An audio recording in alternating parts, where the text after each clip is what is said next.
Alright guys, this one's called the Absolut Hurricane Warning.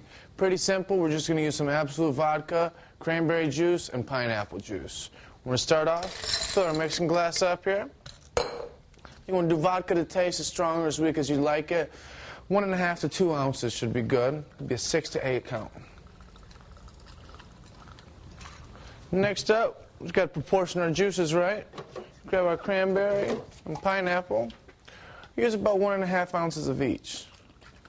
Again, you can do this to taste,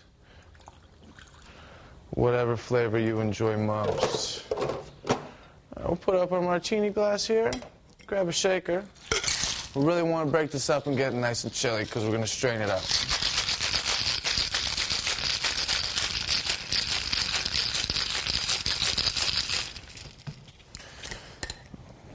And grab our strainer. Strain out into our martini glass. Serve up and enjoy.